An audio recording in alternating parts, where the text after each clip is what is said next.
industries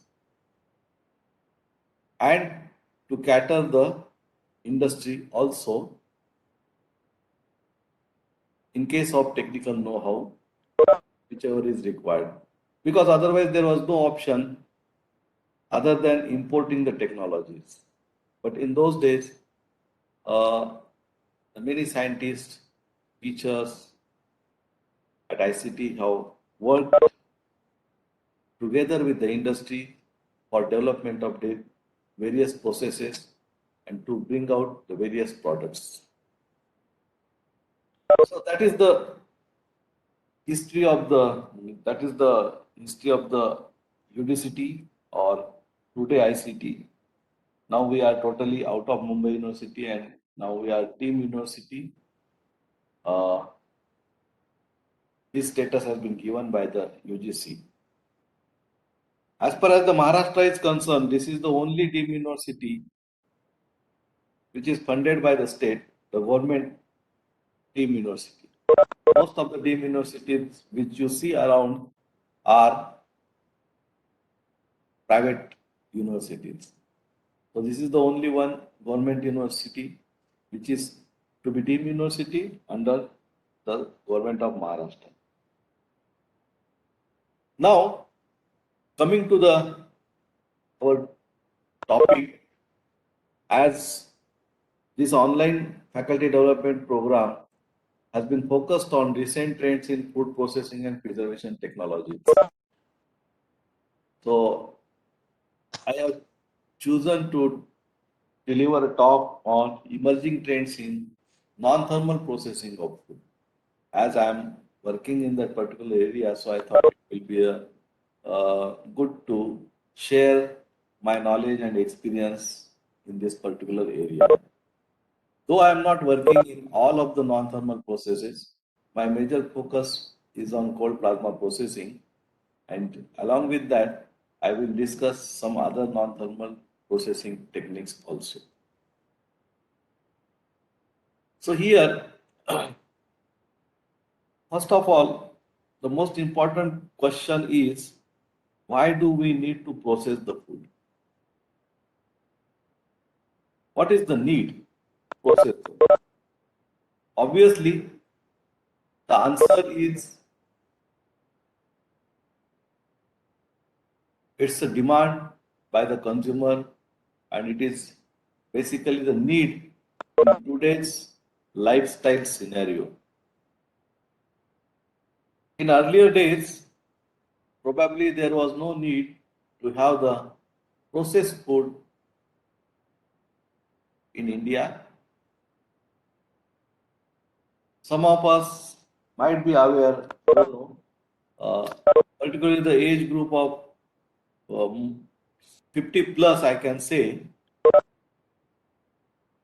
in our childhood, the processed food which is available was most of the time is the confectionery. Biscuits, bread, pav, those kinds of bakery items, or the chocolates. Most of the time, those chocolates are hard-boiled candies. Very few soft chocolates were available in those days. Jam, jelly and all, actually we have not seen in our childhood. In latter stage, we are exposed to the jam jellies when we were in the colleges or higher education particularly.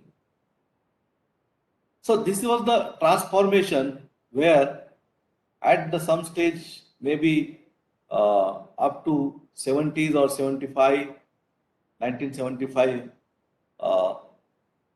those things were not there and those things were not required because there is no demand for such kind of products in the society.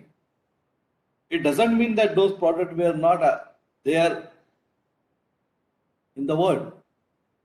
Those products were there. Most of the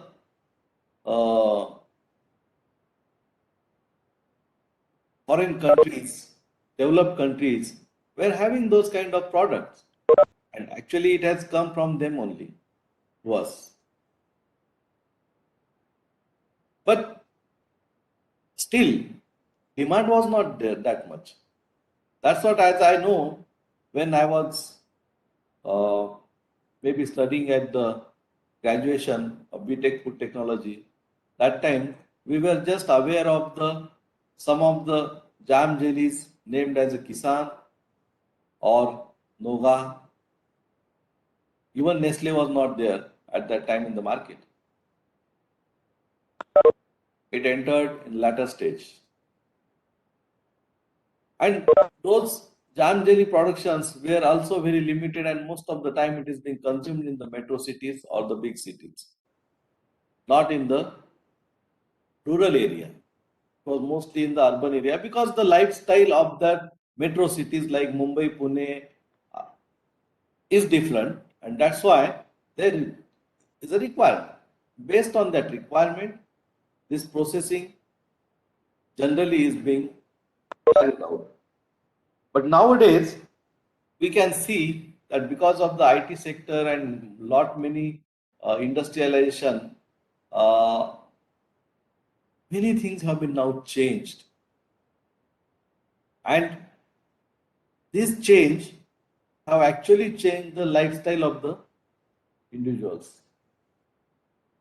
And all these requirements, which we can see today, are because of the change in the lifestyle.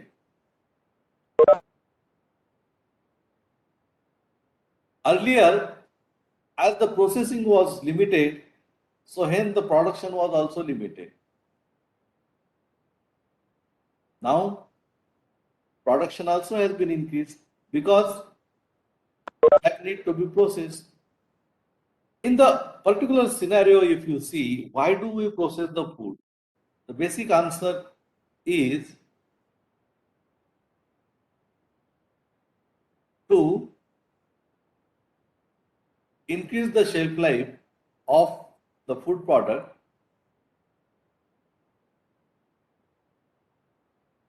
which is actually available as a surplus raw material.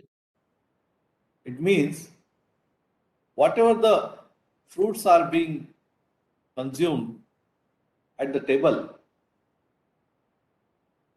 definitely they have certain limitations.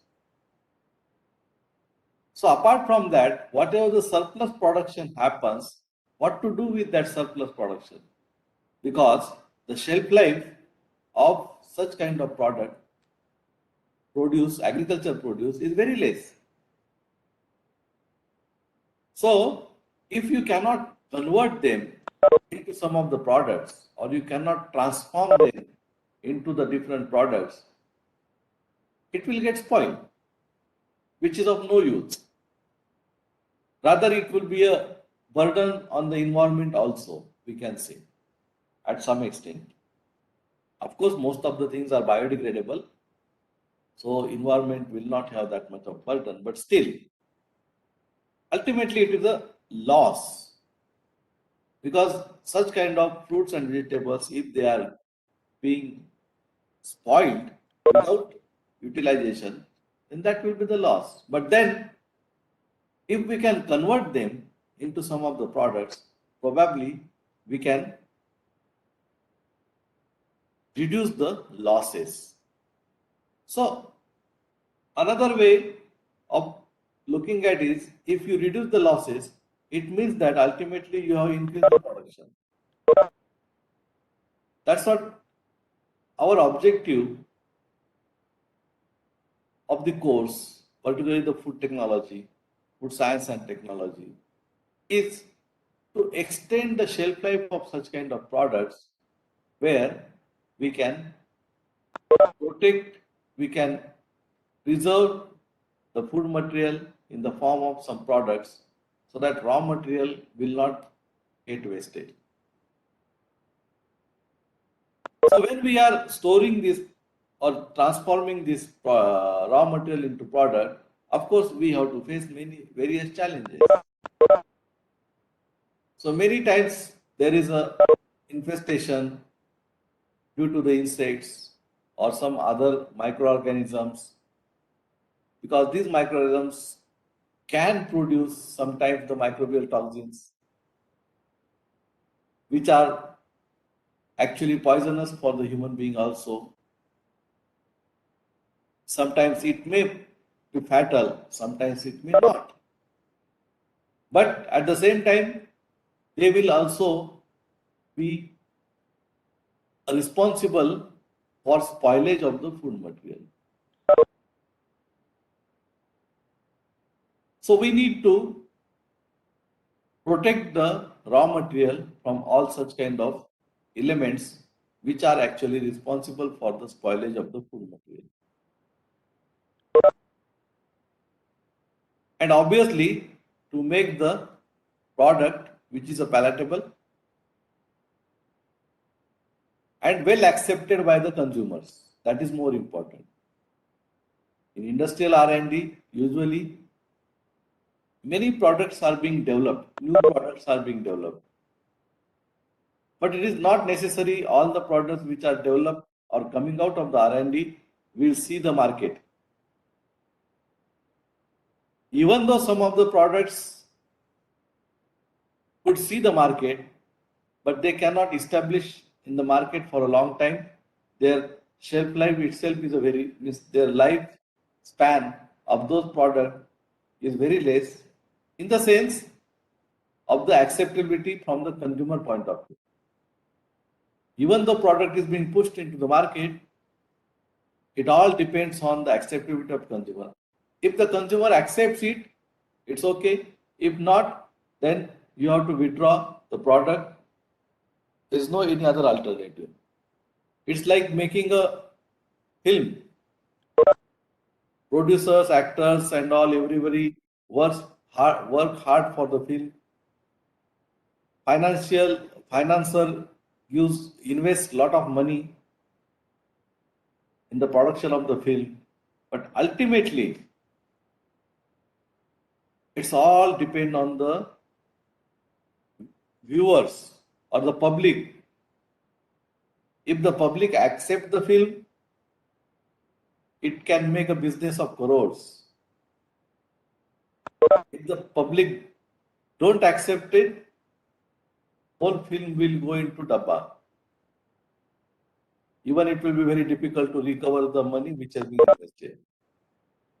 The same thing happens for all the products, not only food products, but all the products, most of the products, except the pharmaceutical products, because those are being not by choice, those are being imposed on the customer or the consumer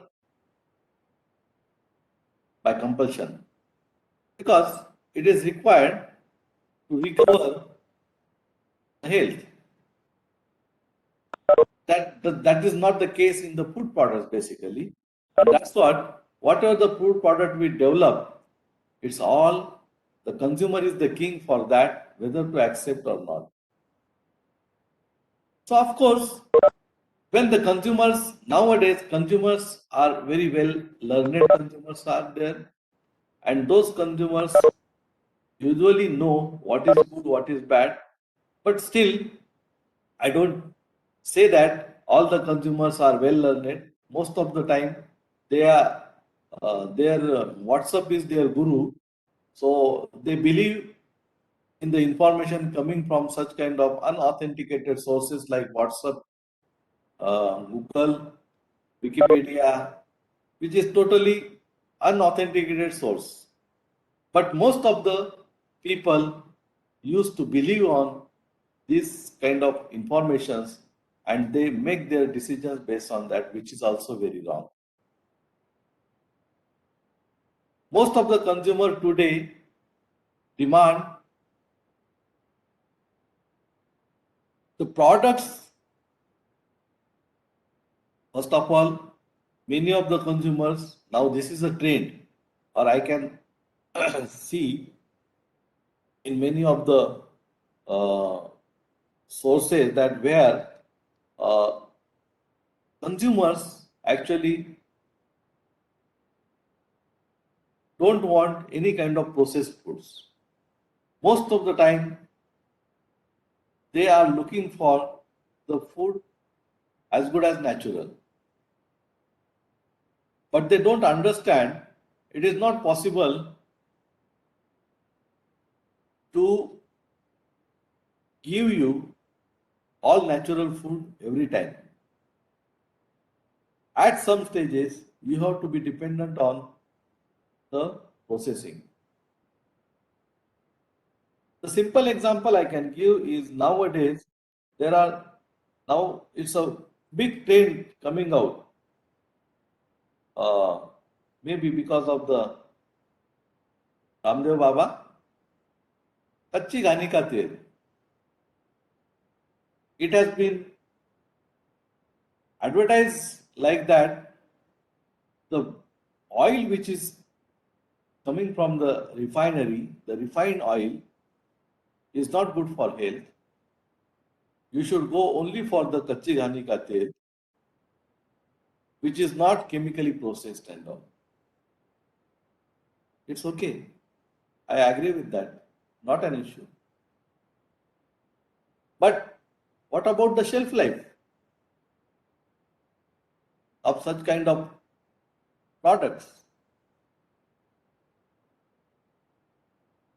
You don't understand why the process of refining is being developed.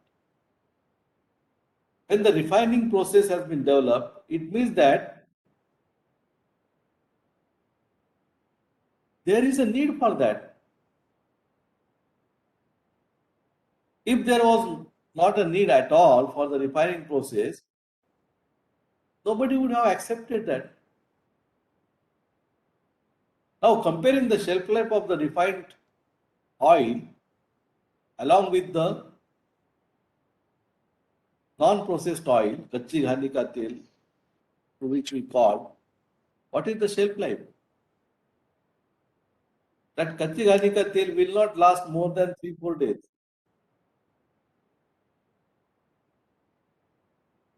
When I was a child, I do remember we need to go to that कच्ची घानी to bring the oil. So at a time, we were getting the oil of 250 ml or maximum 500 ml, not more than that.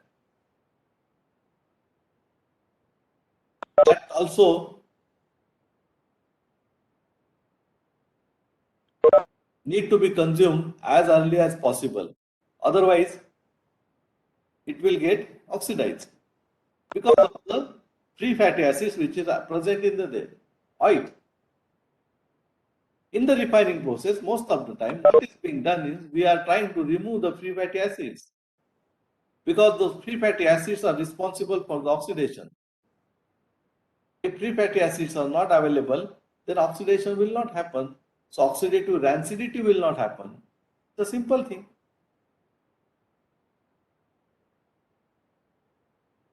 But most of the cases, if I can see today, unfortunately, many people are against the food processing, processed foods. We don't want processed food. I don't know why they think so. It's just because of the wrong information being provided to them. That is my conclusion. Because they are not actually aware of the technology, they are not actually aware of the processes, but just somebody tells something and they believe in that. That is what the Indian public is known for. So learning doesn't happen. And that's what they are not ready to accept the process. Now, in case of processing, most of the time, we do process the food for the preservation. And it is a known fact that food is being preserved by heating. Can take any example. Because the reason here is we want to extend the shelf life of the food. What is preservation? Is the extension of the shelf life of the food material. So, how we are going to extend the shelf life? So, to answer to this question, I can put it in a different way. Instead of how to preserve the food, I can tell it as a how to avoid the spoilage of the food. Avoiding spoilage means the preservation, correct? So, how to preserve the food will not give you a solution, but how to avoid the spoilage will give you the solution to your answers, to your question. How it gives the answer to your question is because when you consider that a spoilage, then you will try to find out the reasons for the spoilage. Because we have to avoid the spoilage. So when we want to avoid the spoilage, we should be able to know the causes for that. What are the causes for the spoilage? If you can find the solution for the causes, then probably you can increase the shelf life or you can avoid the spoilage.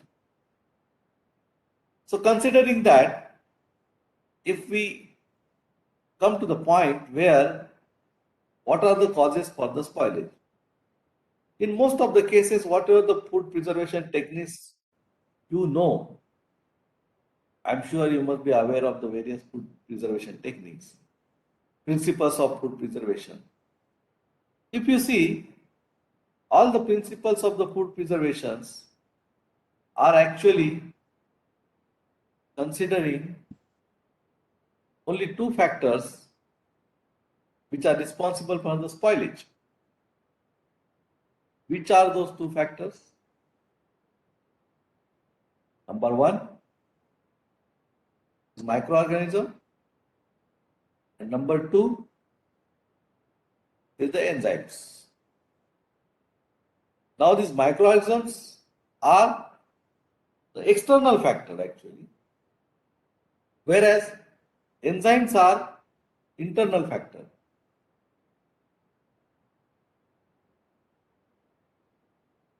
So, microorganisms are the outside enemies, whereas enzymes are the enemies within.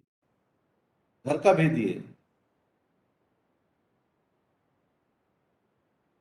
Now, if you go through all the principles of food preservation, you will find that all the methods which are being developed for the food preservation are basically considering these two factors at the majority.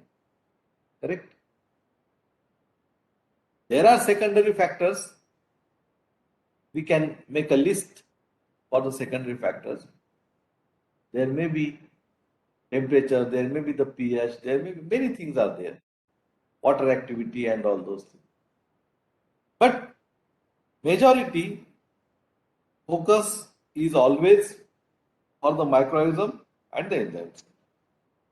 Either we have to kill the microorganisms or we have to inactivate the enzyme, or many times both of them. This is the major focus for most of the food processing techniques. And it is being well documented. This can be achieved by the use of heating. We know all this because heating is being used since long we don't know. So heating can kill the microorganism, heating can inactivate the enzymes. That we know. And based on that, all the processes are being done. Is whether it will be the drying technology, it may be the blanching, it may be the sterilization, the pasteurization, all the processes are there where heat is being used. Now, when we use the heat, obviously the temperature should be higher. Otherwise, our microorganisms cannot be get killed. So considering this thing, when we use the higher temperature, probably we are losing some of the qualities. Maybe the nutritional quality, I can say, is being lost because there are a lot of nutrients which are heat sensitive. And these heat sensitive nutrients or the ingredients or the compounds are actually destroyed when you use the high temperature. So of course there is no option if you want to kill the microorganism, definitely, because in both the cases they follow the second order uh,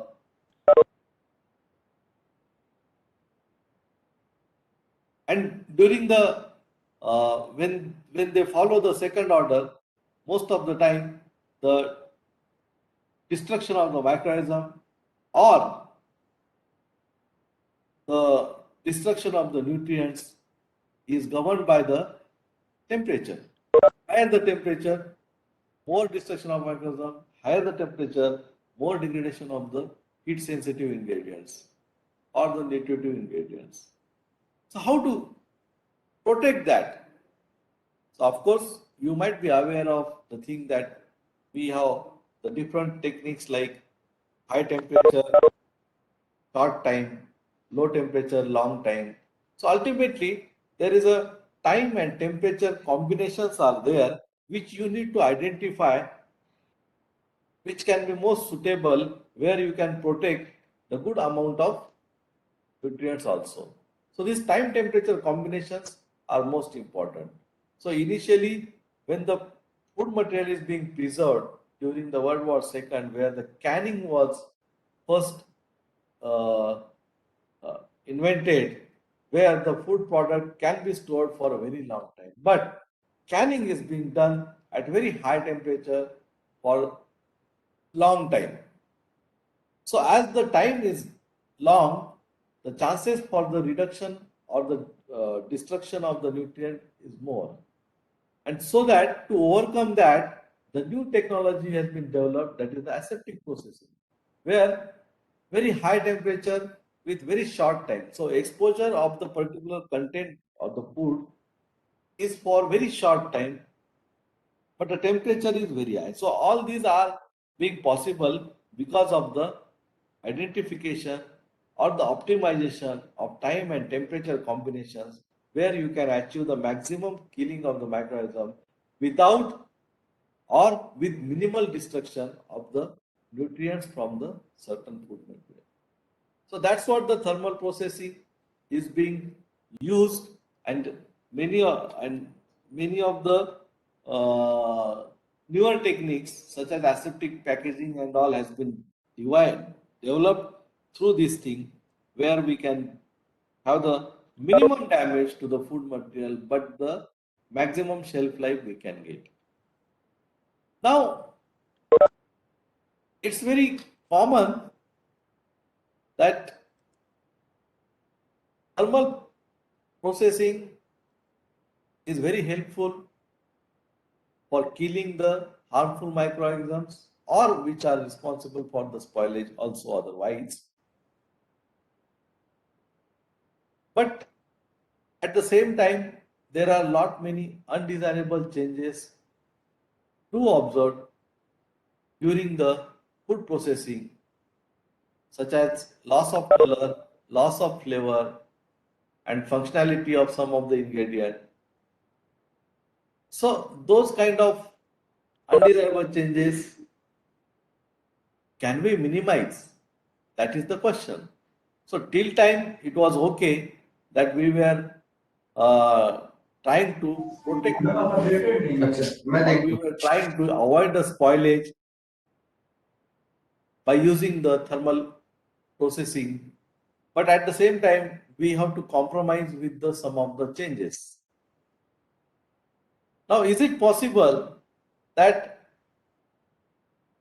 we can achieve the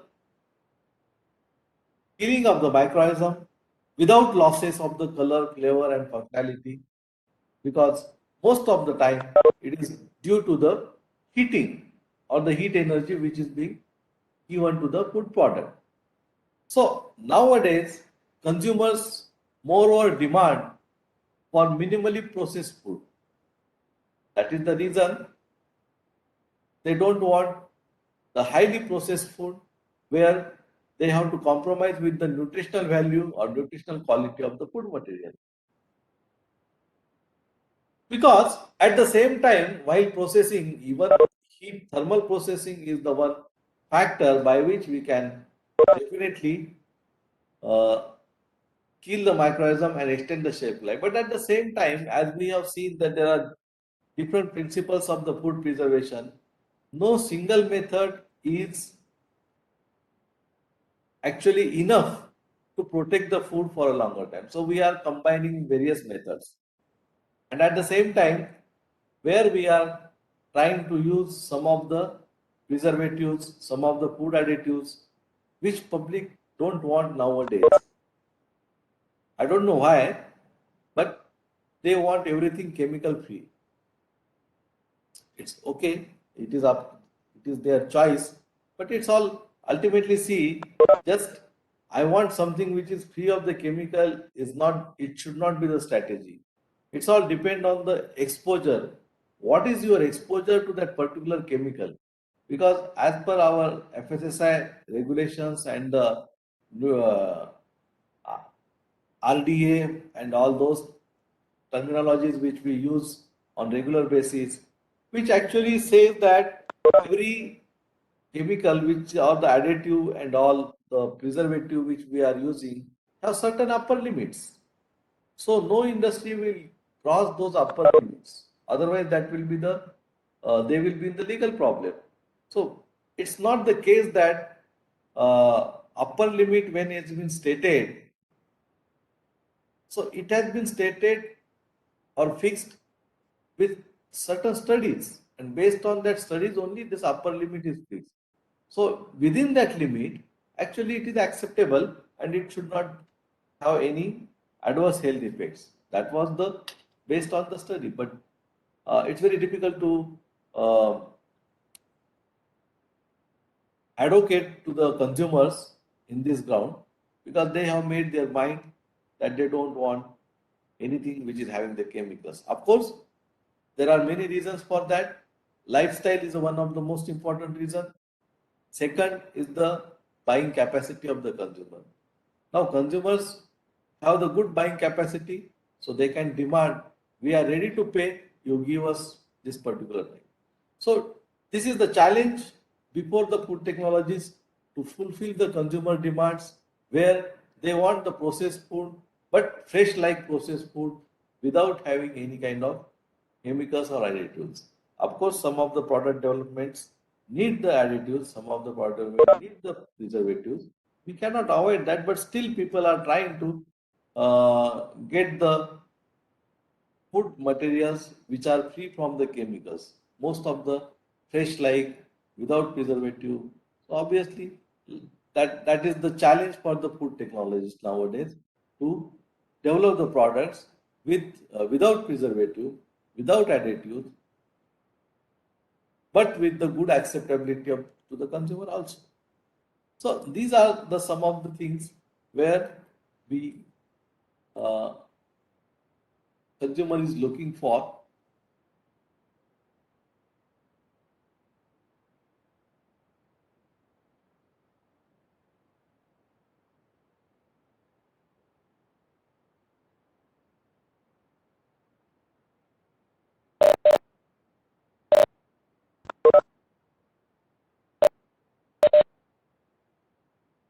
Okay, I don't go to the next page.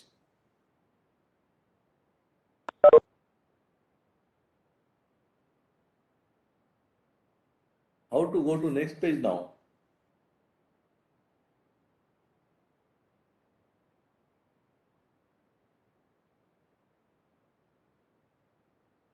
So, to overcome the challenges, if as a food technologist, if I have to accept the challenges, I have to look for some other methods by which I can give the product what consumer is demanding.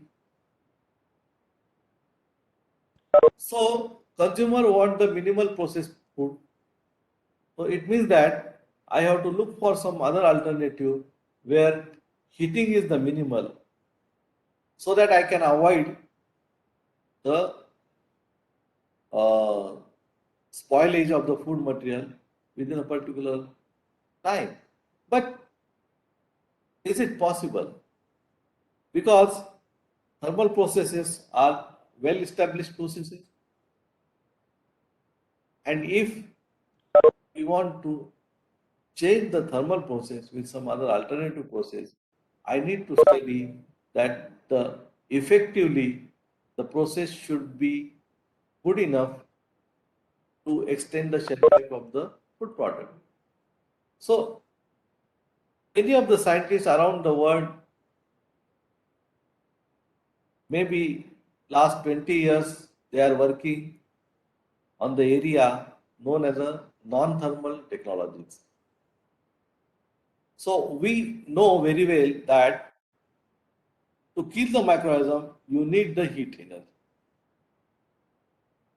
Now, without using heat, how you can kill the microorganism is a challenge. So, scientists have studied the different aspects of killing of the microorganism. For example, if the thermal processing can kill the microorganism, of course, there must be some mechanism by which organisms is getting killed. What is that mechanism? And we must be aware of that. The basic mechanism of the thermal processing is the denaturation of the proteins within the microbial cell. So when you call it the protein, it includes the DNA also, nucleic acids. And this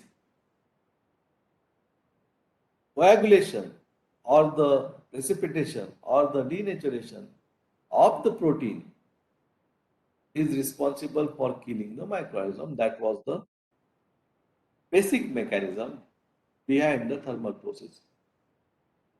Same thing with the enzyme also, because we all know that enzymes are again proteins. So those are also being coagulated, those are also being denatured in presence of heating. So now what alternative we can get? If, because we know the mechanism, we know that the basically the proteins which are present are being denatured because of the heating. So is there any alternative to denature the protein without heating?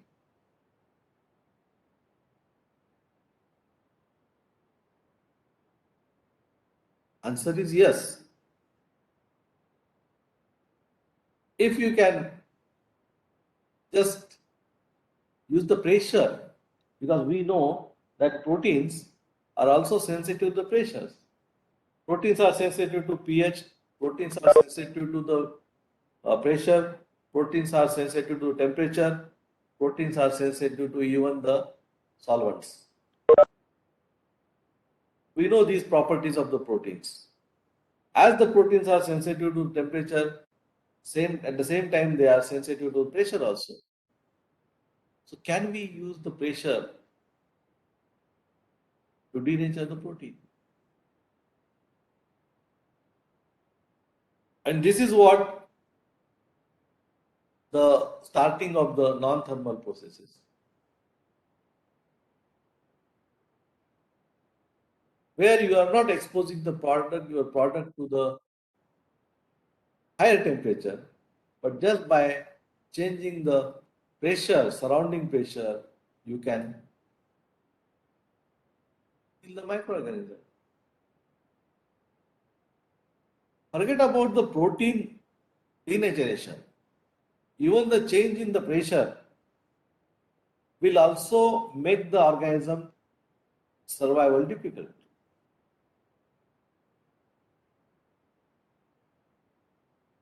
I don't know when some of you might have visited the uh, Leh and Ladakh,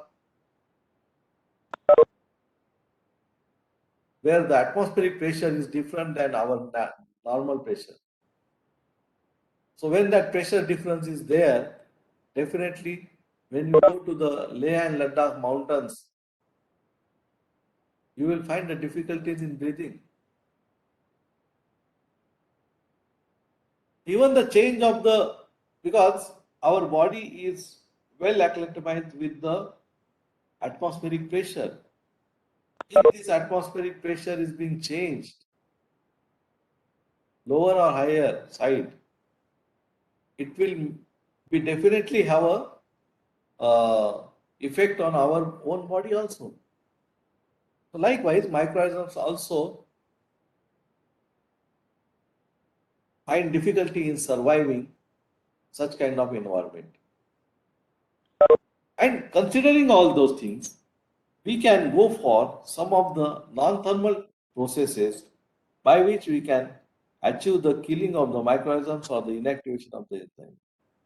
So that is the basis. For example, means when we are doing the thermal processing, as I said, our objective is to increase the shelf life, means at the other hand, to decrease the spoilage, correct? Or to avoid the spoilage. So as I said, there are only two factors which are responsible for the spoilage are the microorganisms and the enzymes. Now we are trying to kill the microorganisms by different methods, particularly the heating. At the same time, we also know that drying and dehydration is also the process where we can increase the shelf life. Why? Because of the reduced water activity of the product, because water activity is having the direct relation for the growth of microorganism. Where is the availability of water? Growth of the microorganisms. It's not only true for the microorganisms, but it is for all living beings. Water is the most important factor in the life of all the living beings, whether it is a plant, animal, human being, or microorganism. All require the water. You might be aware if you see the civilization has been always developed at the riverside. There are the water sources, civilization will develop there only.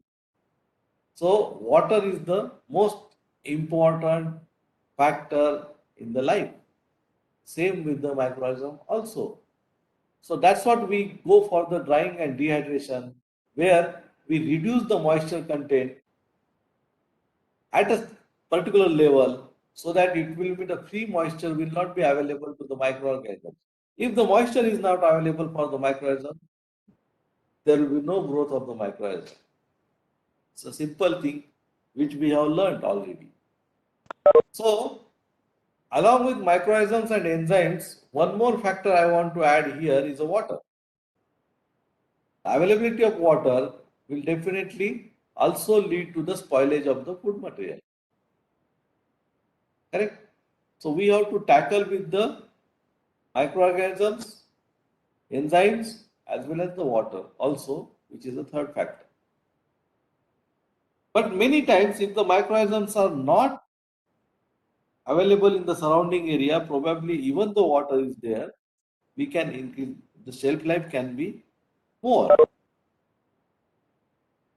So as I said, the proteins can be denatured with the help of the pressure. So this is the one way where the high pressure processing is one technique, which is a novel method. And now In some of the countries, high pressure processing has been used at the industrial scale also. There are many other non-thermal processes which are still not come out as a industrial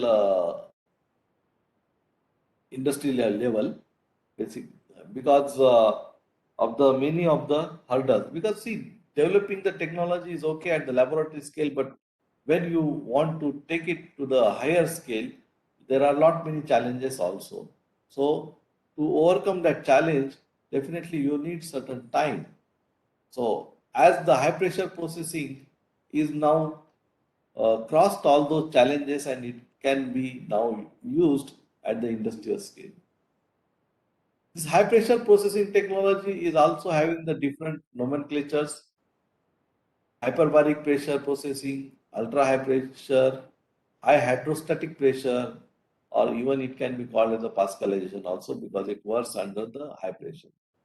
So, pressure is being actually measured in the pascals. That is, the pascal is the unit for measuring the pressure in the high pressure processing. That's what it is also termed as a pascalization. So, in high pressure processing, usually the food is subjected to the elevated pressures, which is up to 900 megapascal, which is quite close to the 9,000 atmospheric pressure. Now you can imagine what is the atmospheric pressure where we are living on this earth is one atmospheric pressure. It's only one atmospheric pressure. But the food material which is being exposed may be up to 9,000 of atmospheric pressure.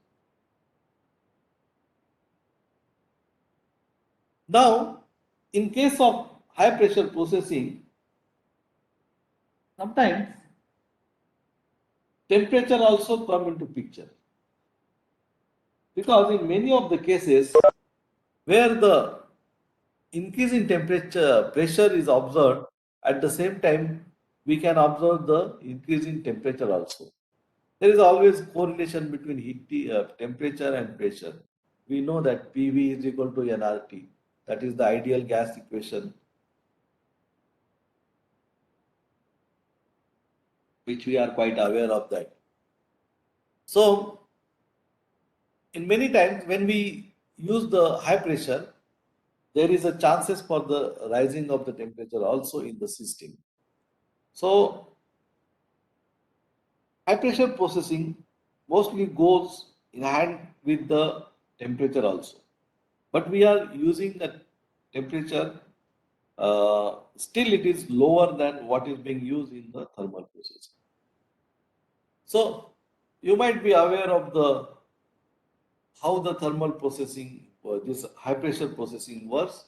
Is it's an enclosed chamber which is uh, in which you can put the pre-packed foods, and then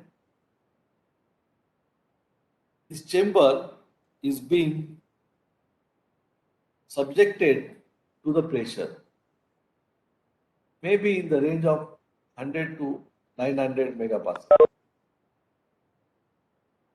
So the pressure which is exerted on the food material is equal from all the sides. So it gets under pressure from all the sides. But at the same time, as there is a more and more pressure, it develops the rise in temperature also within the system.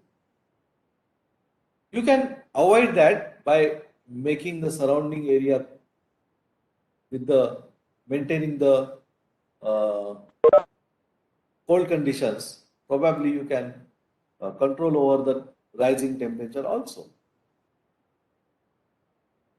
So when we see the what is the megapascal, when we uh, just have to imagine the what kind of pressure definitely is the food product is uh, observing or experiencing, is that it's like an three elephants uh, are standing one above.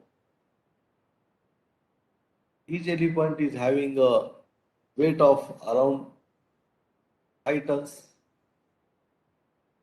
with a small disc of 18 diameter. So that kind of pressure which is being at a particular pinpoint, that can be such a high pressure the food material is actually experiencing. It is up to 600 megapascal or 87,000 psi. Now you can imagine what would be the 87,000 psi.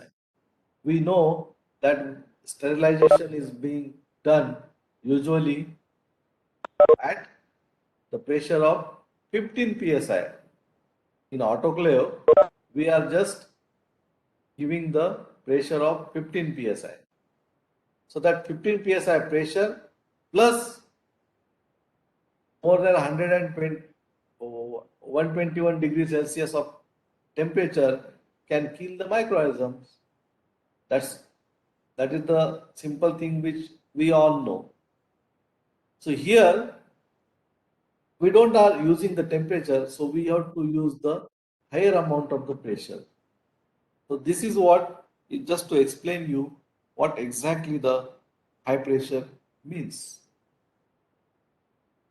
And here there are lot many processes where the high pressure processing can be applied is the tempering of the chocolate, gelatinization of the starches, blanching of the vegetables, tenderization of meat, coagulation and texturization of fish and meat minces, instant freezing and thawing can also be done through the high pressure processing. Increased water absorption rate and reduce the cooking time for beans because of the pressure which is being exerted on the surface of the beans can probably uh, increase the rate of water absorption. Pre-cooked rice or microwave readiness, sterilization is also possible with the STST system by using the high pressure processing. These are the some of the products which are commercially available in the Japan and European markets. Jam, jelly, juices, salad dressing, fish, meat products. But still in India, this technology is yet to come for the processing because of the huge investment it requires. Now, coming to the another method for the which is also a non-thermal method, which is known as a pulse electric field. This pulse electric field is the one where the killing of the microorganisms or the inactivation of enzymes can be achieved by using the electric current.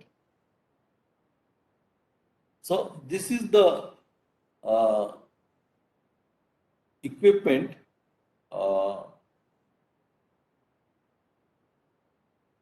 which is available in the Washington State University, uh, where I worked on this pulse electric. So in this machine, if you see the internally there are these kind of uh, arrangements are there where electric current is being circulated, and through this there are actually the tubings where the there are two electrodes which are positive and negative. Of course, when you are dealing with the electricity, definitely you will have the two electrodes which can have the positive and negative charges, and based on that, whatever the liquid material comes into contact with those things, you can see the uh,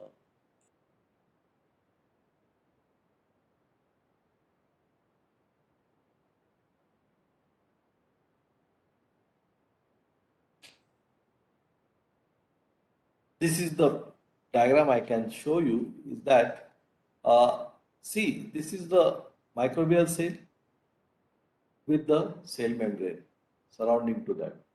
And inside this microbial cell, there are different contents, organelles. Maybe the mitochondria, cytoplasm, and maybe a nucleus, and many other such kind of organelles are there in the cell, where this is the cell membrane. Now, when this cell is being exposed between these two electrodes, this is positive electrode, this is negative electrode. This electric current comes in contact with the cell membrane. See, cell membrane is also having both the charges. Remember that cell membrane is also having the positive and negative charges. So, based on that, actually it works in a different manner. See, pulse electric field actually, when we are started using in food processing, actually this has come from the uh, field of genetic engineering. In case of genetic engineering, when you want to insert a particular DNA fragment to the cell, because see, when, for example, if I can say, is the BT cotton. In case of BT cotton, what has been done? The DNA fragment from the bacterium has been inserted into the cell of the that cotton plant. Now that DNA fragment which are being inserted into the plant cell through some technique, and which is called as a electroporation. So what electroporation means? It is the same thing, because we know that this membrane, any cell membrane, is a porous structure. It's not a complete watertight compartment. Correct? The membrane is not a completely watertight. It has a porous structure, and through that pores, actually, exchange happens. Exchange of liquids, particularly the sodium and potassium, because sodium and potassium are the basically responsible for the blood pressure, to maintain the blood pressure in the human body, and those are actually traveling across the cell membrane, so that particular concentration is always maintained to maintain the blood pressure. So every cell, even in the plant cell or animal cell, this kind of exchange happens through the pores of the cell membrane. And these pores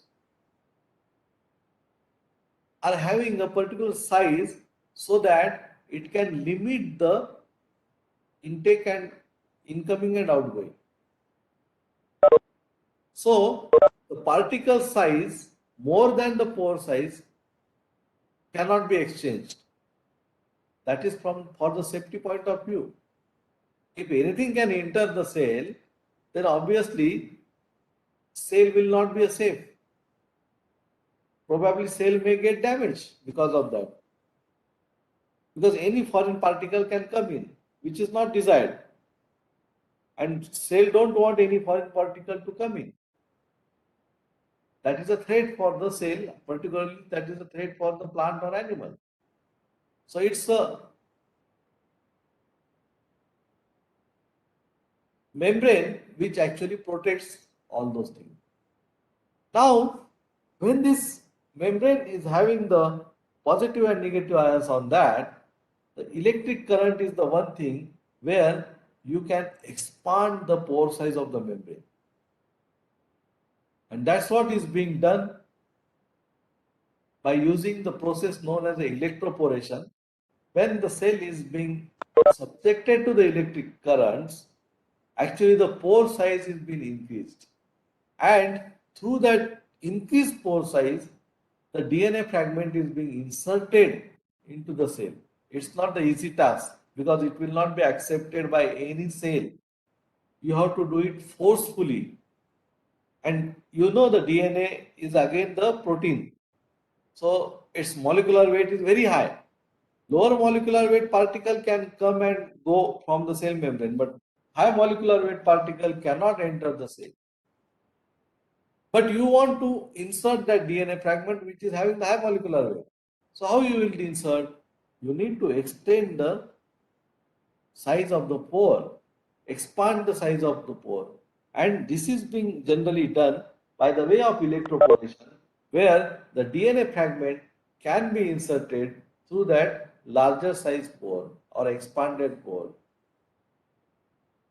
As soon as you release the electric current, again this membrane pore size will come to its original stage. As long as it is in the electric field, that till that particular time, it will be expanded. Otherwise, it will again come back to zero. Because membranes are the elastic in nature. And this is what exactly is being done in case of the pulse electric field, because now electroporation is having a certain limit of supplying the electric current so that pore size can be expanded at a particular level. But suppose this electric current continued for a long time and pore size is getting expanded and expanded and expanded, what will happen? Obviously, one time will come that elasticity of that cell membrane, it will lose the elasticity and it will lose all the control, and that cell membrane can be broken because of the continuous expansion of the pore size. So one time will come where this kind of uh, membrane, the pores are being expanded at a larger level, and the cell membrane can be broken from the uh, at the any point where the it's a weak in the weaker point of the any cell membrane will get first destructed or destroyed. Secondly, even though if we increase the pore size at a larger extent, probably some of the contents inside the cell may come out, particularly the cytoplasm, which is a liquid which is a liquid present in the cell, can come out, and at the same time, it can take out some of the cell organelle also, or maybe sometimes whatever the surrounding external medium is there, that may also come into the membrane. So that if that exchange happens, then whole structure of the cell will get disturbed. And once the cell structure is disturbed, then nucleus may not be able to control the each and everything, and cell has to die. There is no any option. As soon as the foreign material introduced into the cell's organelle, that particular organization get collapsed, or some of the parts of the membrane may come out which are missing. Then how the function of the cell can be maintained? And that is what the pulse electric field, it happens in the pulse electric field, that whenever you expand the pore size, it allows the outside material to come in or inside material to go out, and that is the death of the cell because everything goes beyond the control. That's what is being happened the pulse electric field. But again, there are many advantages for the pulse electric field where the microorganisms can be killed in a better way and without affecting any kind of textural or the nutritional losses, because there is no heating at all happens when because it's just the electric current has to be supplied. So there are not many advantages of pulse electric field, but at the same time there are certain limitations because uh, microbial cells, vegetative cells can be destroyed, but not the spores. That is the problem. So there are certain limitations. Of course, every technology is having some of the limitations at any given time because we don't have the any technology which is 100% foolproof to work on that. So, of course, the scientists are still working on all these things. The most important factor to use the pulse electric field is the major important thing is that the material which you want to use in the pulse electric field, for example, if it is a fruit juice or any other thing, the material has to be electrically conductive. Because when you are using the electric current, the surrounding must be electrically conductive. If the material is not conductive, if it is having a bad conductor and it is not a good conductor of electricity, then probably this cannot work. That is the issue. Because if the material is not electrically conductive, then definitely no electric current can pass through the system and you will not achieve what we want to be. So that is most important factor here. Secondly, what has been observed in many times, because when I was in the Washington State University operating this pulse electric field equipment, we have tried for the pasteurization. If we can use the pulse electric field pasteurization, definitely we can use. Of course, we have to standardize the process accordingly. But in the initial experiments, what we have observed is that when we pass the milk through this, many times what happens, the negative electrode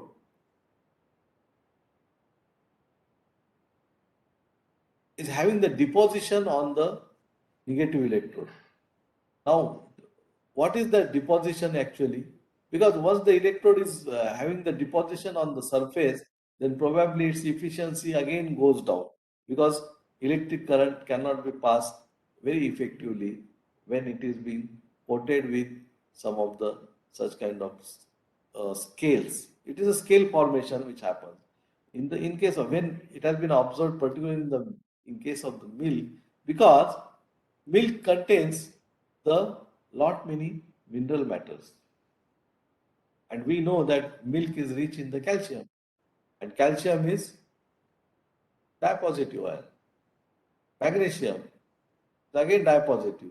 So all these minerals get attracted towards this negative ion because they are positive. They get attracted towards the negative uh, field or the negative electrode. And that's what this whole electrode is being having the scale formation because of the deposition of the calcium ions. So these are some of the challenges which we need to overcome when we are using the pulse electric field. Then, like pulse electric field, there is another method which is a pulse light. So here actually UV light is being used, but it is in the form of pulses. And most of the time, the UVC is being commonly used because UVC is known as a antimicrobial. UVC can kill the microorganisms rather than UVA and UVB. Its wavelength is around 200, between 200 to 290.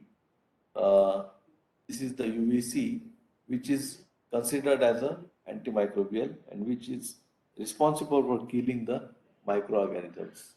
So actually, it has been concept has been developed in the Japan in 1970. Now you can imagine 1970 that concept has been developed. After that, in 1998, it has been taken by some industry as a some pharmaceutical industry for the surface disinfection. That is in 1998 after 18 years. But still, It has been in 1996, FDA has been approved. It's for the other applications also. So definitely the where the technology is being developed, but it takes a long time to come to the market and in actual use. So pulse light treatment is basically considered as a non-thermal technology, which is very effective in reduction of the microbial count because it's ultimately the UV. Because I have worked on this also when I was in Washington State University, where we have tried to use the pulse light on the surface of the apple.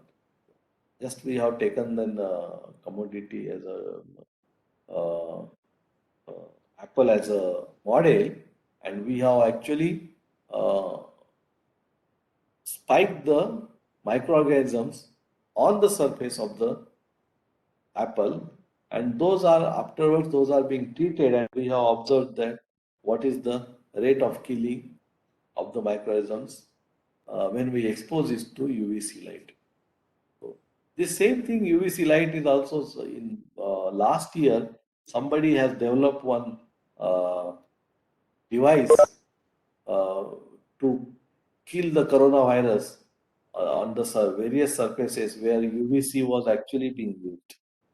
So, and as it is a non-thermal process, again there is no heat involved into that, and it retains the good quality of the nutritional properties of the food material. These are the typical, usually the xenon lamp is being used for uh, the generation of the UV light. This is the overall an assembly where how the UV light is being processed. So usually this is the place where your product, you have to keep your product, and this is the closed chamber where the lamp, UV lamp is there. Again, the distance from the source to the sample also matters a lot. This UV light becomes is very stronger at the near the source. Once it is away from the source, it gets weaken and weaken. So as long as it is in a particular range, you can get the good effect. If you take it away from the source, you will not get that good effect. So that also matters a lot, the distance between source and the sample or the product which you are going to treat. Then, of course, it as it is a UV, it needs to be well protected. The persons who are operating it should not be get exposed to this UV light. That is the one of the most important challenge in the process. So you need to have a power generation, power supply, so that UV lamp can be ignited, and that UV lamp, whatever the UV is generated, uh, can be able to kill the surface microbes. Again, the main thing is that this UV generally act on the surface only. So most of the time, pulse light is very effective for the surface killing of the microorganism. It don't have the penetration power.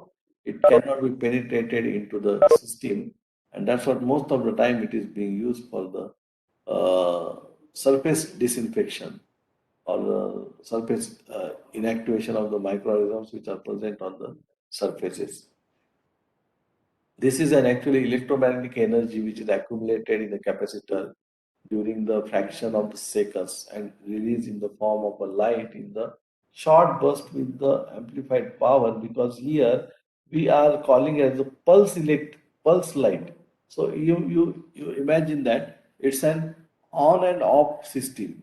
It's not an pulse light, this UV light is being continuously, the material is not being exposed continuously in the UV light. It is just on off.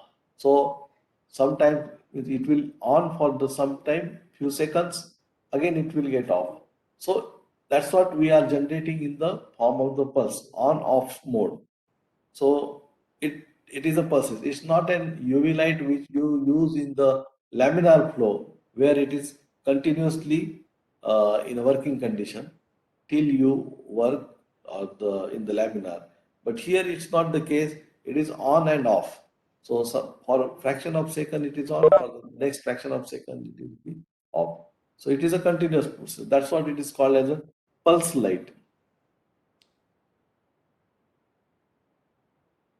So of course, it's when current passes through the gas chamber of the xenon lamp and the short instance of the burst of light is emitted, which says it's a negative and positive cathode and anode are there at both the ends, and uh, the quartz is there which actually generates the plasma.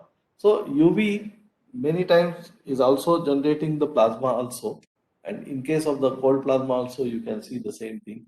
So that's what the gas discharge when the voltage ionized potential is there, then acceleration of the high energy electrons, then collision happens. So these are the steps one by which we can achieve that pulse light of the UV.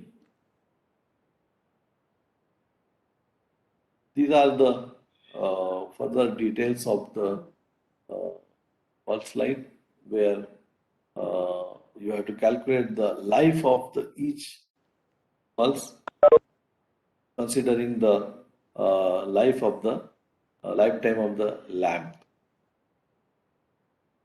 This is what we have already discussed. So in this pulse, actually, this is the way by which this is a pulse width, means it is on, off. So till this time it is off. Again it on, again it puts off. So this is the off time, this is the on time. So this is the pulse width. So this pulse width maybe you can decide. It may be 1 second, it may be 2 seconds. It's all depends on what is your requirement.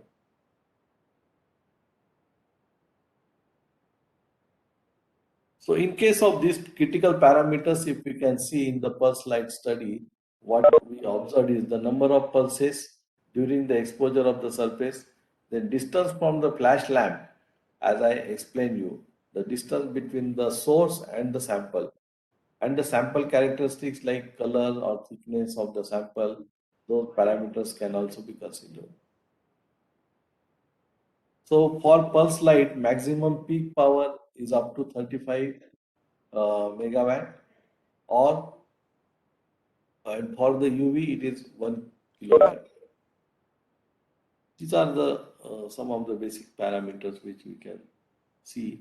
So actual the mechanism, if you see in the first slide, is the demerization of the thyme in the DNA due to the penetration of the UV cells. So when it comes in contact with the nucleus, that is the DNA, it is a demerization of the thymine happens, and that is the photochemical reaction. Then at the same time, localized heating of the microbial cells can also happen due to the light pulses, and that can lead to the cell explosion. But this heating means it's not a very high temperature, it's just the localized heating at a particular point, which is a photothermal effect, which has been called. And the inactivation caused by the physical injury to the microbial cell due to the constant disturbances produced by the pulse effect of the energy. And that is known as a photophysical. So this is what the continuous exposure can even damage the cell wall of the microorganism. So this is just a general mechanism for the pulse light. This is the equipment which we have in ICT for pulse light. These are some of the experiments which have been carried out for the amla juice, pineapple juice, and coconut water mixture, where uh, can see the reduction in the losses of some of the vitamins and phenolic contents. Coming to the another process, is the ultrasound technology. We know that uh, sound waves are very powerful, and if you see this is the long bandwidth of the ultrasound in the sound waves, and human being can hear up to the 16 hertz to 18 kilohertz. This is the particular range, which is less than 16 and which is more than 18, probably we cannot hear. Because if it is more than 18 means it's a very high intensive, and we can hear, but there is no clarity in the things. If you will hear something which is very in a disturbed manner, not in a clear manner. But this is a particular sound waves which we can hear. And conventional power ultrasound is 20 kilohertz to 100 kilohertz. Extended to the special applications where we can use the 20 kilohertz to 1 megahertz. And the diagnostic ultrasounds, usually which is being used for the sonography and other uh, uh, instruments, which is 5 megahertz to 10 megahertz.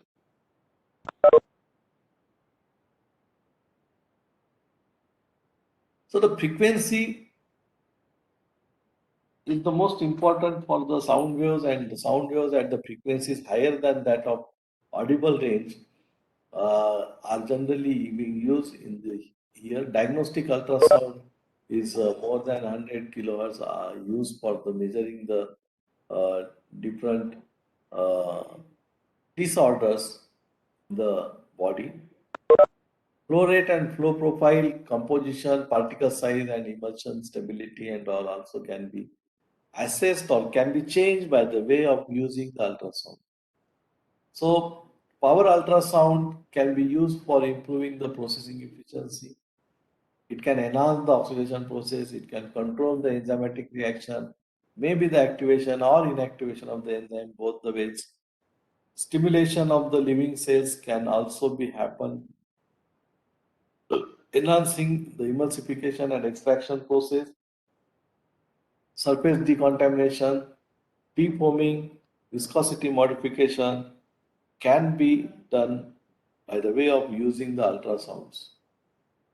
Ultrasounds, in particularly food system, we can say the liquid systems, it works on the mechanism of the cavitation, where the high-speed microjets of the liquid of four, more than 4,000 uh, kilometer, 400 kilometers per hour. That was the speed of the microjet. And high spot temperature, maybe 500 degrees Celsius. With high pressure, that is a several hundred of atmospheric pressures.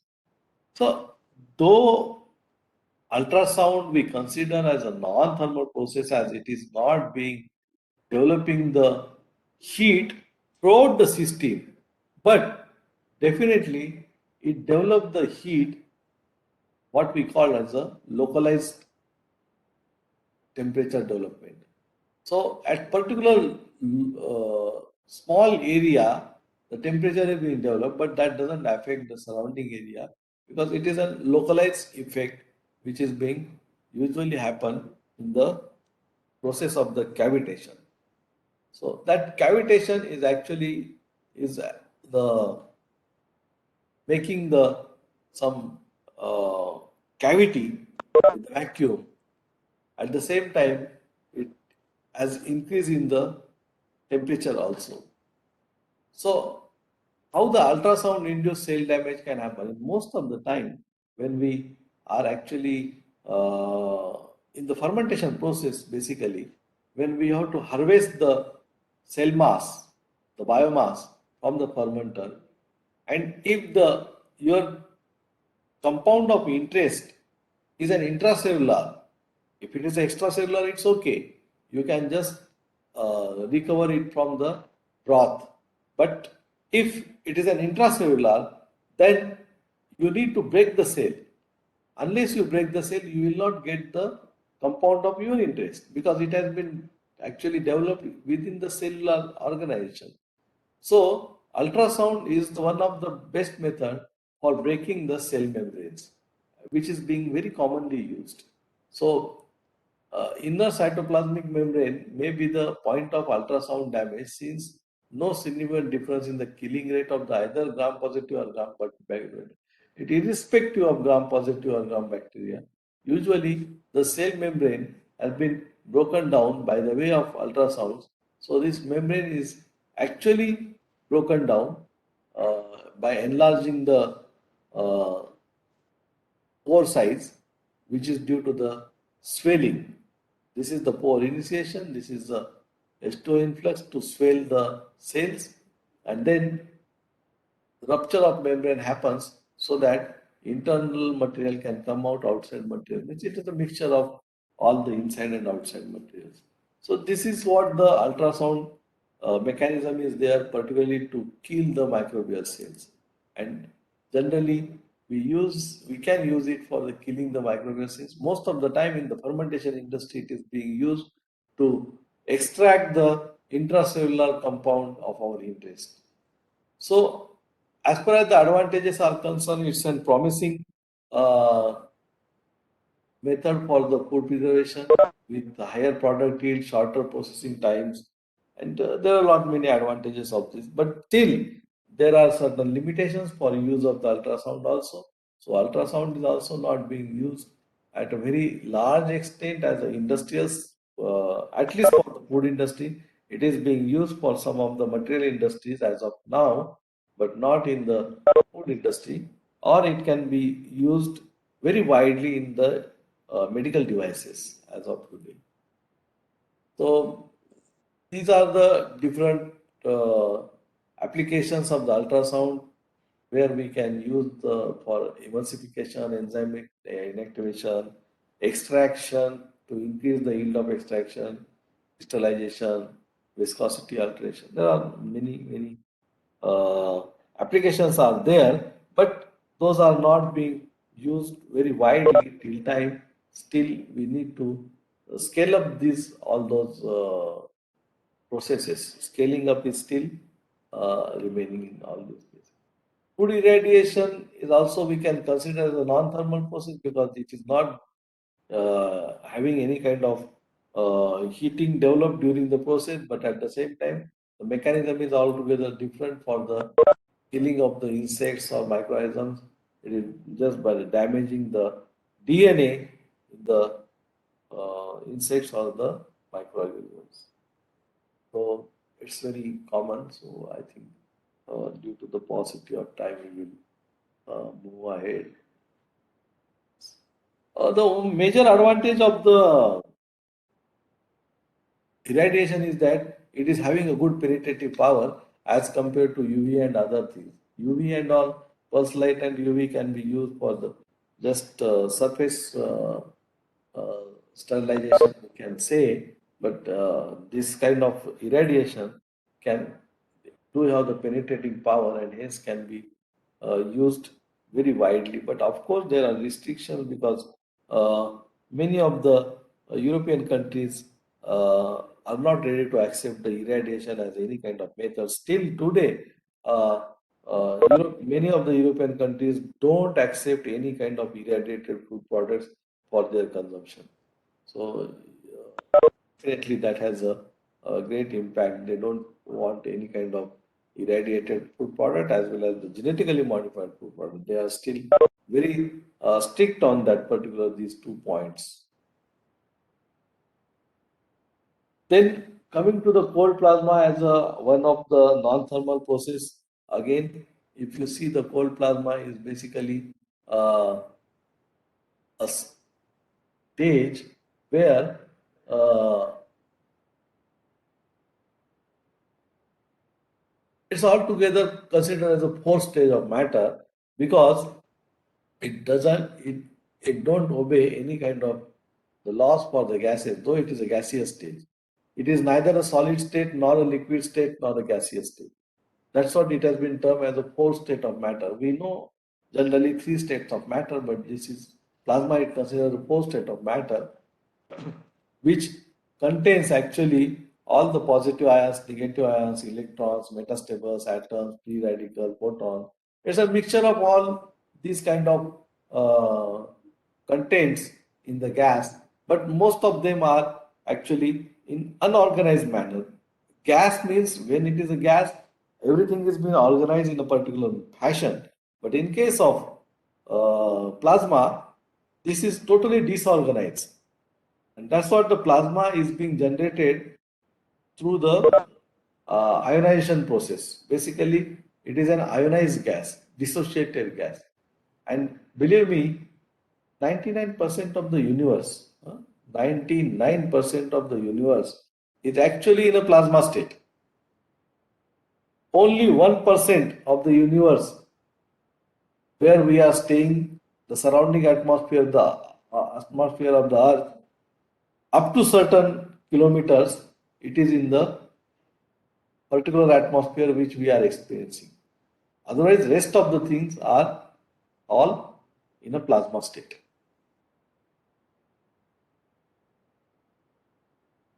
So, if you look at the plasma chemistry, it is actually the ionization.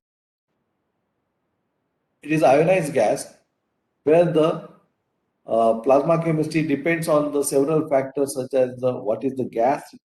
Because see, plasma is being generated in the laboratory. We are generating. Naturally, it is present, but we can't use that plasma because it is far away from us. And uh, secondly, most of the plasma is also having there are both the kind of plasmas are there, thermal and non-thermal. The thermal plasma is the nuclear reactions which are happening in the sun. It's actually the thermal plasma. Thermal plasma is very much balanced plasma, whereas non-thermal is quite imbalanced. So there are a lot many factors which are gas, feed gas composition, the power and voltage you are applying, the humidity of the surrounding uh, area. All these are the practical factors which actually are very important in the plasma generation. The ionization of the natural ground state atoms, molecules, radicals by electron impact is the most prominent ionization mechanism when the because gas you are using the gas which is a well organized that gas you are trying to undergo the dissociation. And that's what the chemical composition of the plasma is determined by the oxygen radicals or the free ions, positive ions, negative ions all together. So this is what usually the plasma is. So what you need to generate the plasma is the high voltage AC/DC current discharge, microwave or heat or light or magnetic field or even the radio frequencies are being used for the plasma generation in the laboratory. The feed gas, which may be the atmospheric air or the pure gases like nitrogen, helium, argon, etc., or the combination of all these gases also can be used. These gases are then subjected to the ionization, where the plasma mixture of where the plasma can be generated, which is a mixture of gas molecules, atoms, charged ions, free radicals, free electrons, ozone, elemental oxygen, and photons. All is a mixture. Now all these are dissociated in the form of dissociated manner. And then this again will be delivered in a particular fashion, like which is called as a corona discharge or atmospheric plasma jet or pulse plasma or microplasma or pulse plasma. There are different ways of the delivery of the plasma.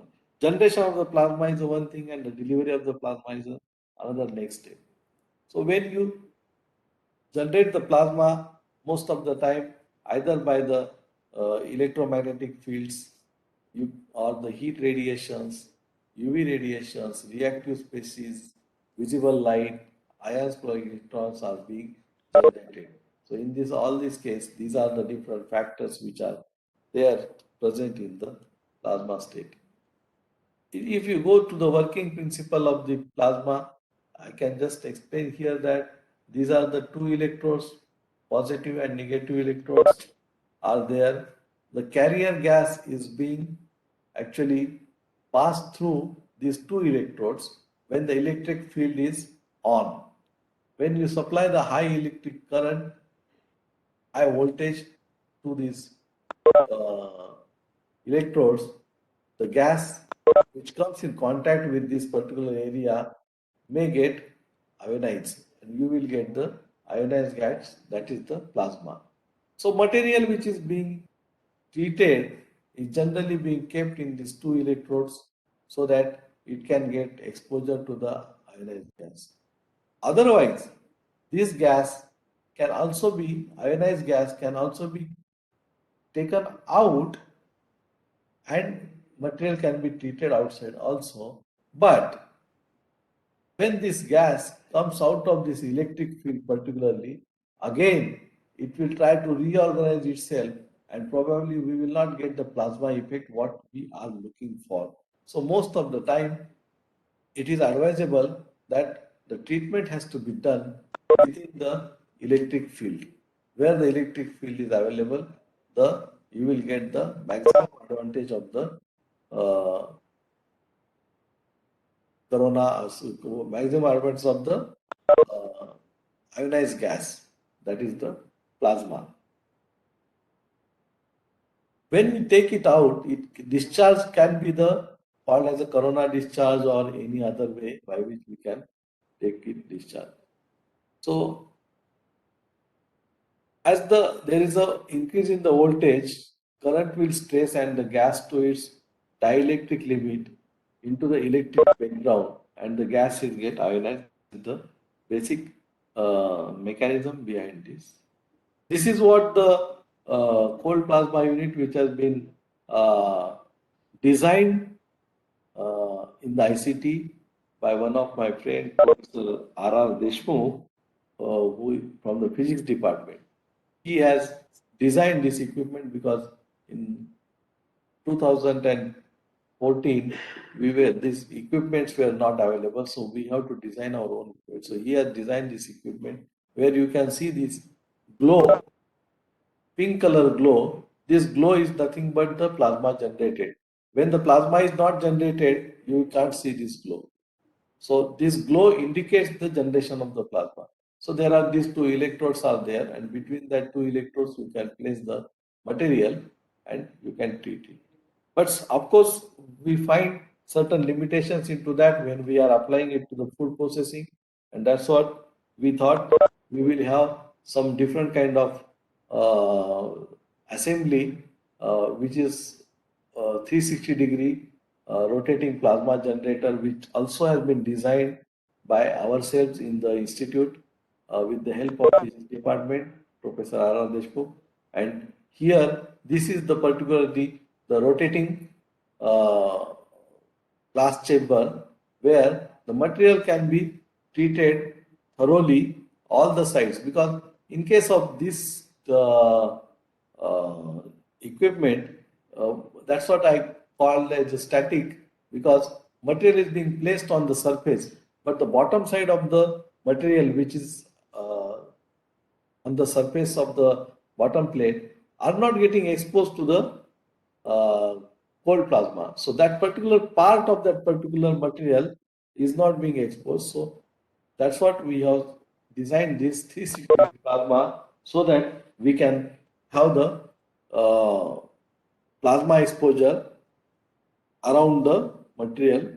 So no part of the material will be remain without exposure of the plasma. That was the basic thing. Then in 2019, recently we have brought the ready-made system, because in earlier cases we have lost lot of time in designing the equipment itself, but there was no alternative. We have to, because we were no equipment was available in the market. But afterwards, we find that this equipment which is available in the market.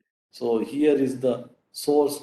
You can see the plasma generated here, and same thing it is here where the plasma activated water, so that this system has been inserted into the water or the any kind of liquid where the plasma is generated. So here again, the liquid material can be directly in contact with the plasma, whereas in this case, you can use the solid. You can use this for the solid material, so that you can treat the solid particles of material here by using this kind of pin reactor, and here you can use as a in a liquid.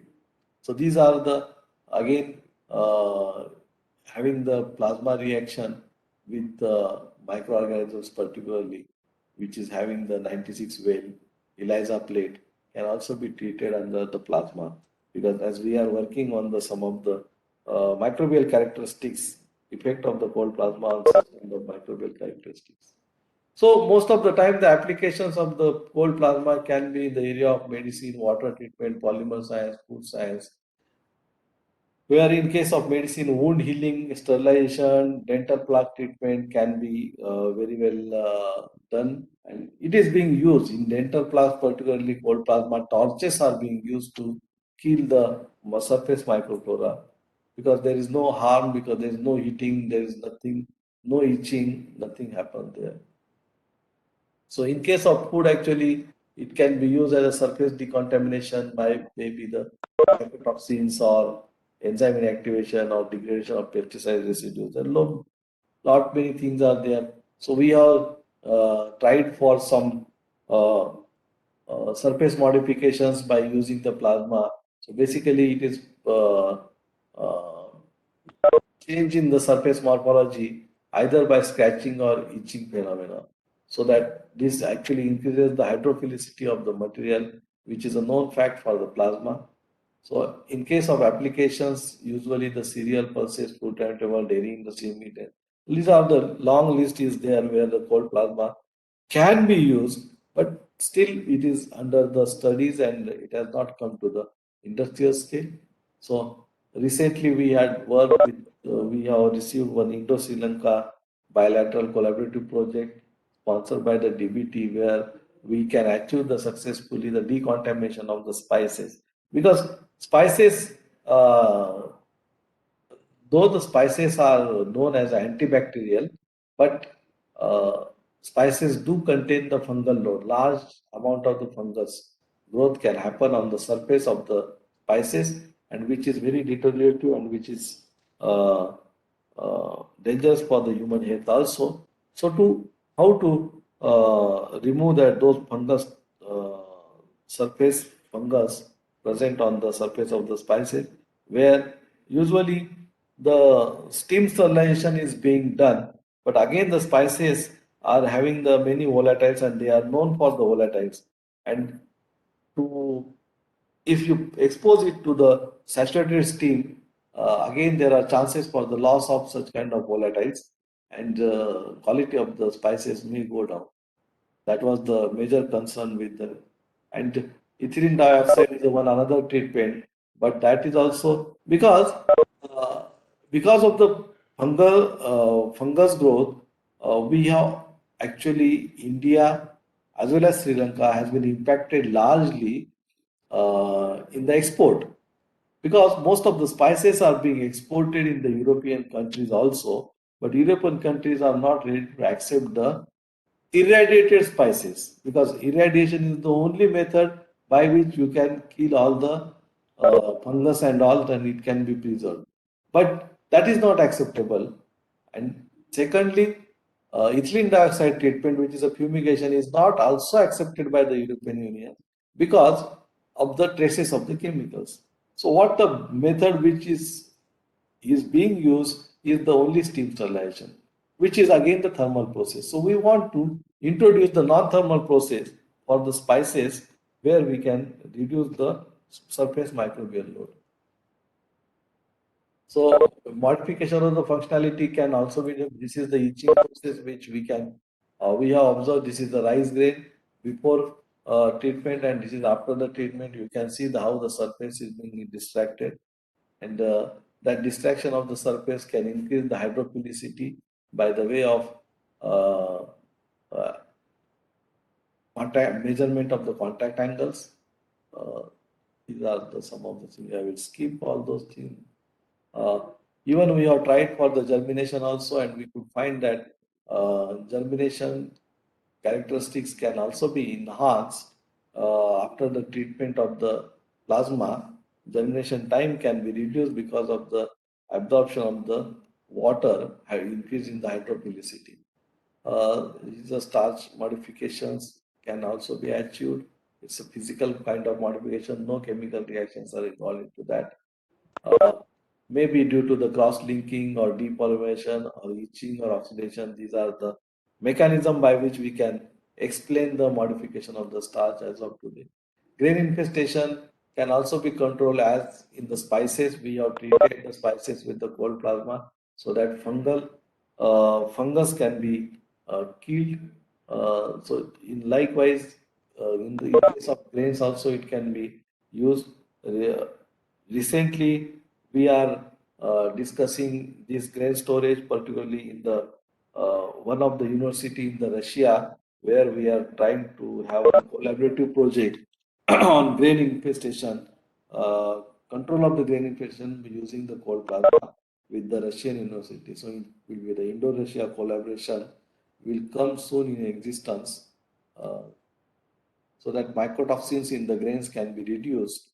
Uh, so definitely we need to explore this technology in future also, so that as it is a non-thermal process, it will not destroy any kind of nutrients or the heat sensitive ingredients of the food products.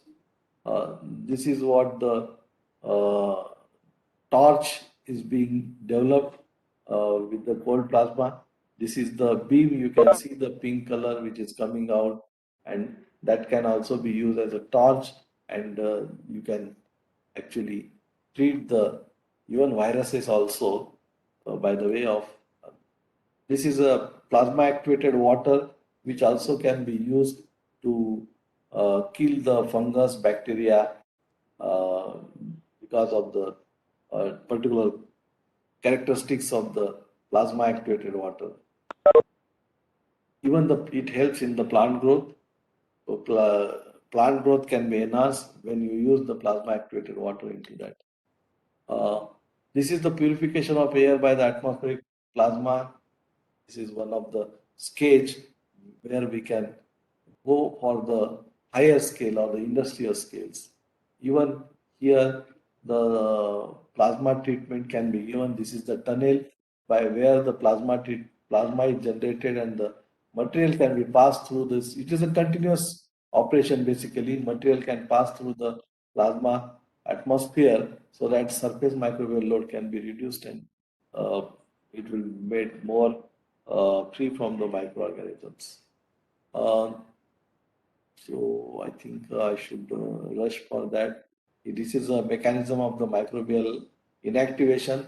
Basically, the radicals, long-living reactive species, UV radiations, and all free radicals are the active component of the plasma, which actually are important in killing the microorganisms or by acting on the surface of the membrane of the microorganisms. This is for the gram-positive and gram-negative bacteria, where the how the cold plasma can have the effect on gram-positive and gram differently because of the structure of the bacterial cell is different. The action of the plasma will also be a different. This is for the fungus.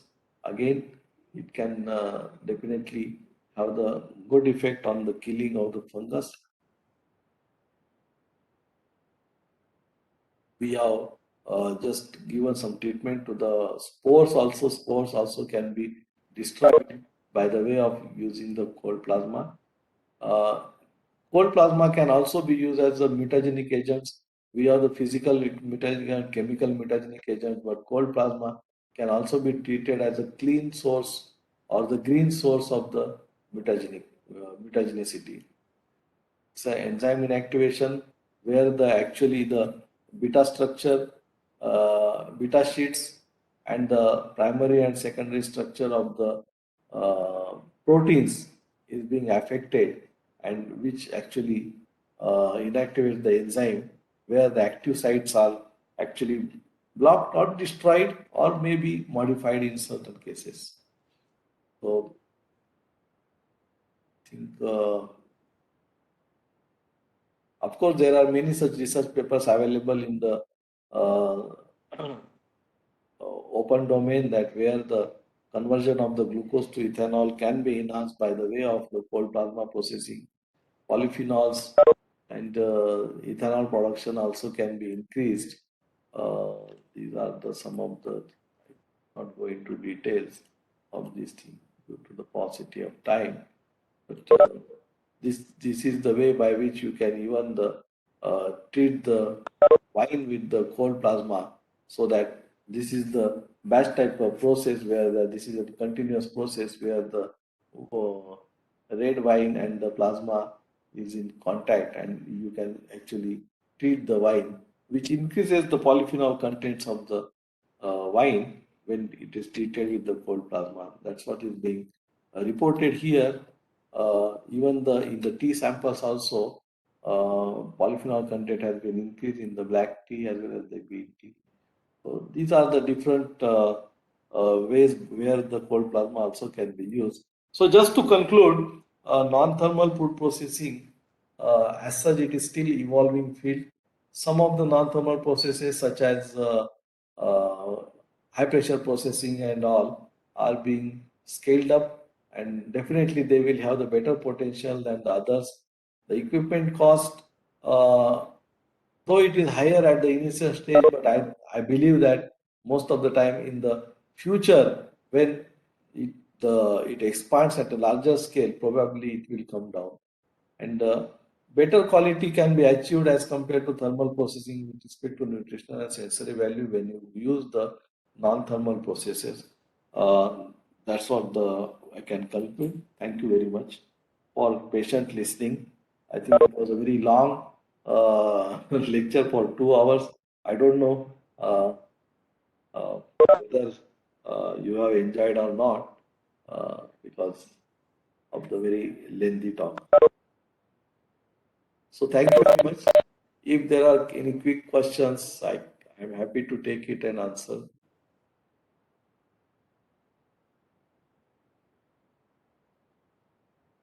Over to Vishal.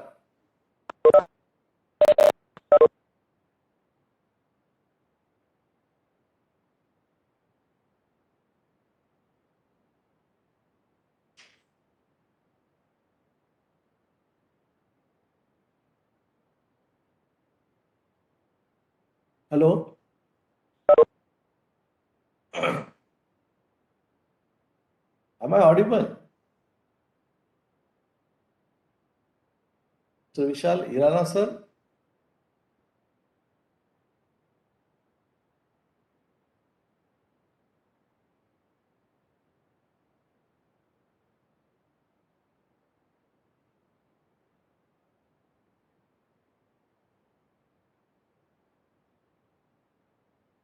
you are not audible, sir. Irana sir,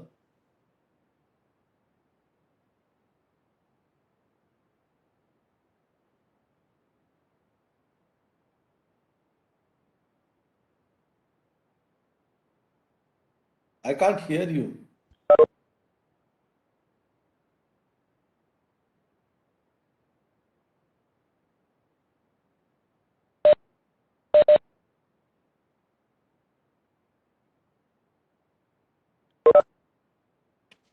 Are there any questions?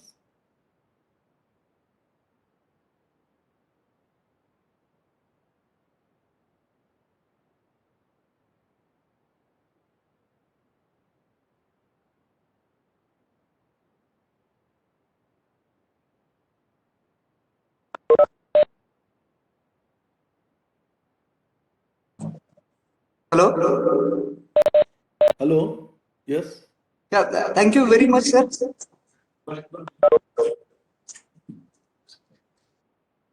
Sir, thank you very much for your such a knowledgeable lecture. Now, Honorable VC sir has arrived, so I also request you to be present for this inaugural function of this one. Okay. And questions, we will collect the questions, and that we will pass to you, and that will be passed to the participants.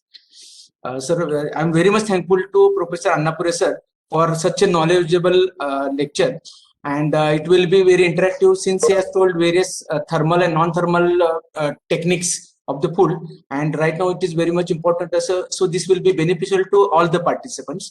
So thank you very much, sir. It's my pleasure. Thank you.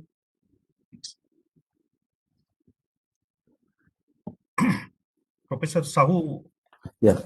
Honorable VC sir has joined, so we Yeah. can invite Yeah. him for officially invite him for inaugural function. Okay. Yes. Azmi. Yeah. Yeah.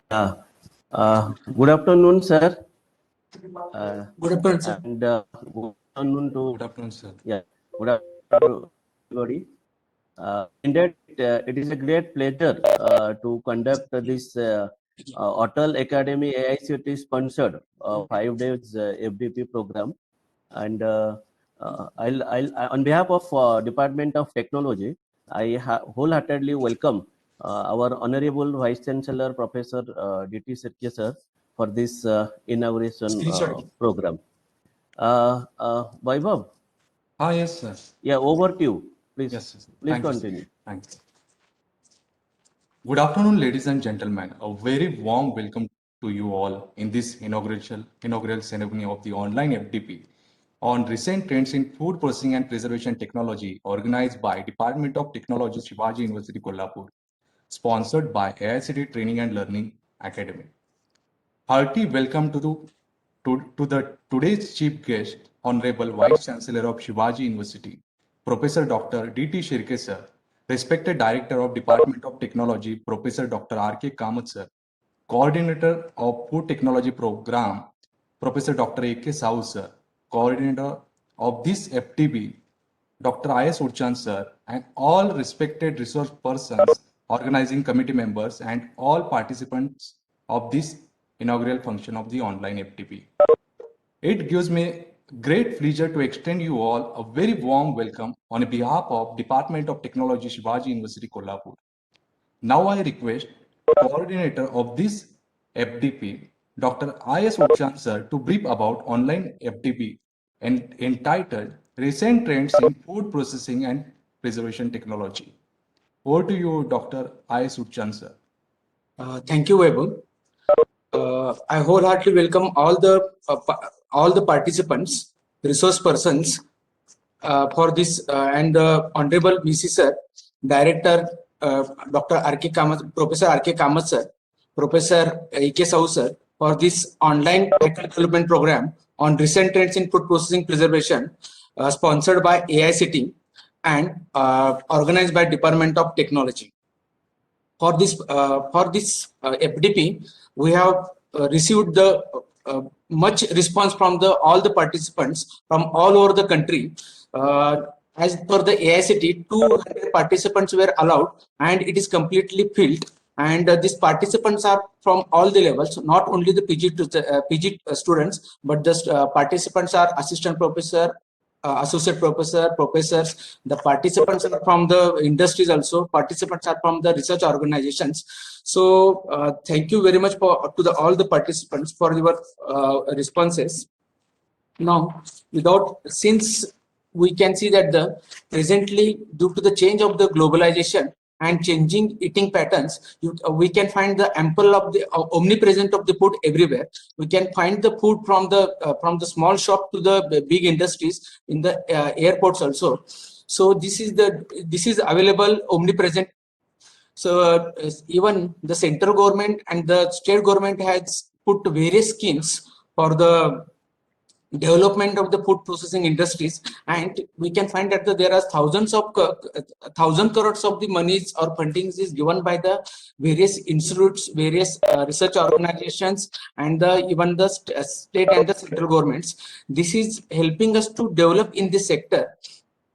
And since India is the leading producer of the various products like fruits, vegetables, milks, and the various grains, it ranks first or second rank. So due to the nature, we have available all these food grains.